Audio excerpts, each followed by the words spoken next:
Next story, guys. Have the Nuggets figured out the Wolves? Now, me personally, I feel like we figured out the Wolves. Now, the Wolves, y'all a good team. You know what I'm saying? Now, after this last game performance, we all understand and we all know the Nuggets will never give up. All right, y'all Wolves, we really was playing around with y'all. We gave y'all that free 2 wins to let you, you know what I'm saying, get y'all feelings. We let y'all get y'all feelings up and let y'all feel yourselves, you know what I'm saying? But it's over, bro. We figured out the sauce. I feel like our real sauce was ball movement, but we gonna let him explain, you know what I'm saying? Shout out to my boy Think Basketball. Yo, more videos from Thinking Basketball. Hit that like button, hit that sub button. Let's just have it. There's a scene in Monty Python and the Holy Grail where someone prematurely tries to declare a family member dead. Says he's not dead. Yes, he is. I'm not. He isn't? Well, he won't be soon. He's very ill. And that's all the basketball world has done to the Nuggets over the past 4 days. But Denver is still kicking, and they've made it a 2-1 series after a blowout win in Game 3. And the big question now is, have they solved this suffocating Minnesota defense? Recall that in Game 1, the Wolves executed a wonderful game plan where Rudy Gobert roamed off Aaron Gordon to protect the paint, while Minnesota also loaded up to Jokic's role after he set a pick. Okay. In Game 2, Gobert was unavailable because of the birth of his son, but Minnesota ramped up its defense in his absence and put on a clinic for the ages by hounding Denver into 16 turnovers. The Wolves' length and hands overwhelmed the Nuggets with an incredible 12 blocks and 11 steals, and that defense turned into easy offense on the other end for Minnesota. Denver compounded all this by unraveling emotionally, with Jamal Murray even throwing a heating pack toward an official. And so Denver's execution wasn't crisp as they bumbled into a 91 offensive rating, which actually understates their offensive sloppiness because all those turnovers hurt their defense. Murray was 3 of 18 in the game and looked like he was playing in quicksand for most of the night. He couldn't really get by anyone on a bum leg, lacked burst, and just dead-ended Denver's offense on a number of key possessions. But 3 days of rest seemed to really help his strained calf in Game 3, so he could actually turn the corner. So Murray was hurt this whole time? Y'all trying to sit here and act like Murray was just getting clamped the whole time? He was hurt. Whole time, we just needed rest. This is what I always tell y'all, bro. Now, I think the next game is Sunday, so I don't understand why they don't never give us enough rest to play. Like, this shit is stupid, bro. If this is literally the playoffs and it's win or go home, why don't we give, like, just make this shit longer, bro? Like, bro, what is, it's already 4 games, or best of 7.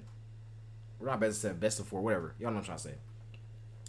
Like, give us some time off. I feel like, honestly, 3 days is good. About 3 days per game is good, bro. You know what I'm saying? Honestly, it should be really like a week per game, but whatever. We just say 3 days. All right, 3 days per game. That's enough time. Every between every game, that's good. You know what I'm saying? But you're gonna give them niggas 2 days, a day off. Like, bro, what is that? What is that? Even in the finals, I think they still get like 1 day off, 2 days off. Like, that's just stupid, bro. I've never understood that shit. Collapse the defense. I never understood that. Jamal had a little more burst back, which was huge for dealing with all that ball pressure and finishing vertically at the basket.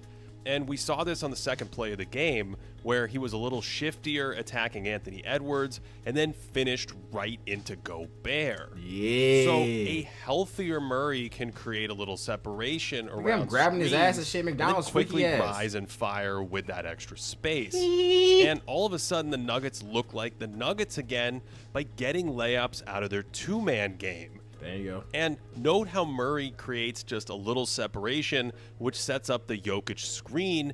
Cat doesn't want to leave him with all this space, so now Joker's free on the roll, and it's tic-tac-toe. Right, and he could pass to the Here's sideline another one too, where Murray's usual shiftiness helps him set up another big Jokic pick, And then we get that vintage shot making on the wing. Yes, sir. And for someone who couldn't throw it in the ocean last week, suddenly his tough shot making returned in late clock spots, which has served as a nice backstop for the Nuggets offense when possessions break down late in the clock. So Murray's play changed everything, but the Nuggets were also far more careful with the ball. Anderson reaches on Jokic here, who was setting him up with a spin move. And remember, back in game 2, the Wolves had success poking at that left hand on the back down dribble. So on Jokic's move against Kyle, he hesitates with the ball in his right hand to protect it, and it's 2 points instead of a turnover.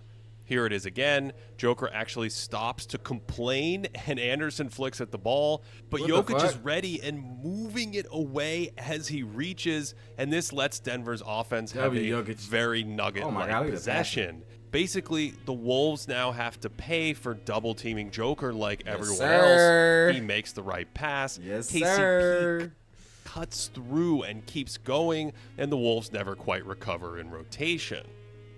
Even on a cross match, Edwards is hunting for that steal, but Jokic makes sure to protect the ball on the pass, and now he's just shooting fish in a barrel. So Denver's ball security helped its defense and let them dictate the terms of engagement like they normally do. And because Murray was functional again, there's a big difference between mostly dead and all dead. All of a sudden, the legendary Nuggets offense looked good. Yes, sir. No double comes. Cat does something. Joker hits the open man. That scrambles the Wolves' defense. This is how you know we just got them. We just in their head. We in your head. Yeah. Cat don't even know what to do, bruh. He don't even know what to do. I have never even seen this in my whole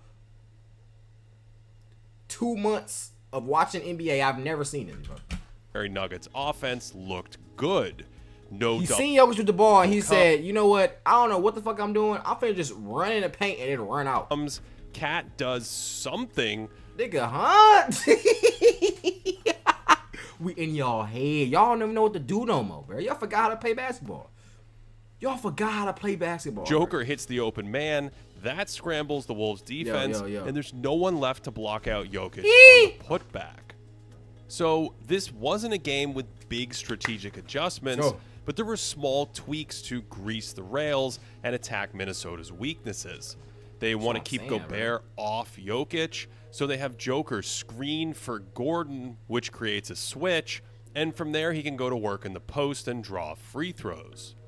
Here's another lovely wrinkle, with Jokic initiating and Murray setting the screen in the backcourt. Jaden McDaniels doesn't want to leave him, and Gobert is hesitant to help, but Towns can't ever fully recover.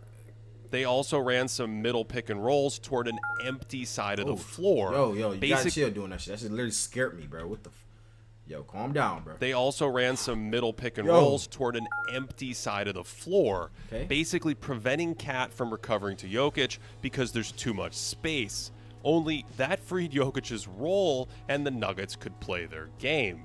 There's another offensive rebound from scrambling the defense. Bro. You gotta make that, bro. And we actually saw this on an earlier play where having Murray come back toward that empty corner really stress tests the idea of the big man gluing himself to Joker.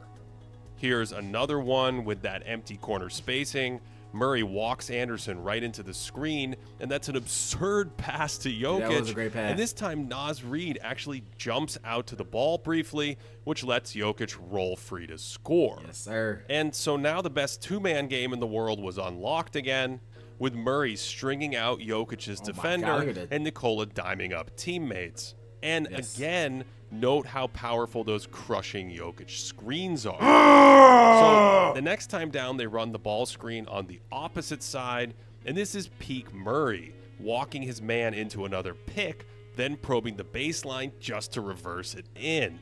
At this point, the Nuggets were rolling. They went to their flex offense action, and that buckled Cat chasing Jokic, so that's something to watch for later in the series.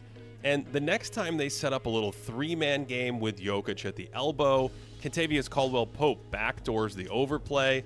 That collapses the defense, and then Christian Brown's left great ball wide movement. open. See, that's what I feel like. I don't know if he was gonna say it or not, but I feel like the ball movement, getting people to crash and help out, and the great pass out, the extra passes. I feel like that's really one of the biggest things. We was not passing like this last game, bro. No cap, we wasn't. Everybody, we seen the Murray. He was literally down there ball hogging, and he was super slow, and he was ball hogging. You know what I'm saying? So I feel like now, since we're more passing the ball, everybody, it's a team sport, buddy. Team sport. You know what I mean? We're using the screens. We just actually playing smart basketball. And when we play smart basketball, this is the score. This is the score when we play our real basketball. Come on.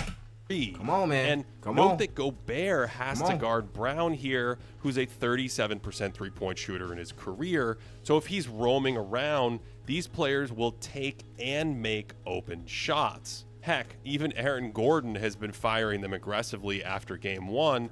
And while he shoots it in the low 30s, he's at least shot them confidently when he's open, which means his man might not always sit on his back cut when he's spotted up in the corner. Finally, at the end of the half, we got 2 possessions the Wolves want to avoid. First, Minnesota's defense scrambling around, chasing all these shooters, while the Nuggets work to find the perfect shot. And then, see, I'm a new basketball fan, so I really don't even know. I'm trying to understand, which I think I'm going to do more videos from him, because I think I needed this, actually. Like, really understand. I think this is a great channel. I think I'm going to do more videos from this dude. But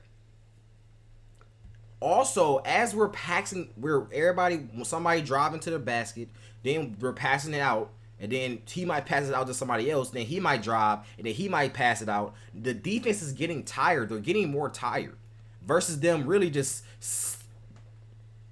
somebody getting posted up by Jokic, and he just sitting there. He not wasting energy, just sitting there getting posted up and then poking the ball. That's not using no energy. Now since they gotta run, look at Nas Reed. Look at Nas Reed in this play. It really shows you right here, bro. Scrambling around, he chasing tired all as these hell. shooters. Yeah, Well, the look Nuggets at work to find the perfect shot. And second, Gobert stretched way out on Jokic, while the Nuggets back cut them to death in open space. So there weren't many big adjustments from game 2, but there certainly were a lot of changes. And those changes reinvigorated a Nuggets offense that is organically filled with counters built around the deadliest 2-man game on Earth. And that's what makes the next few games so compelling. There still may be a big tactical move left to make, but otherwise this championship Denver offense is just staring down an incredible Minnesota defense and saying, we don't think you can really stop us. To support this channel, check out patreon.com/thinkingbasketball.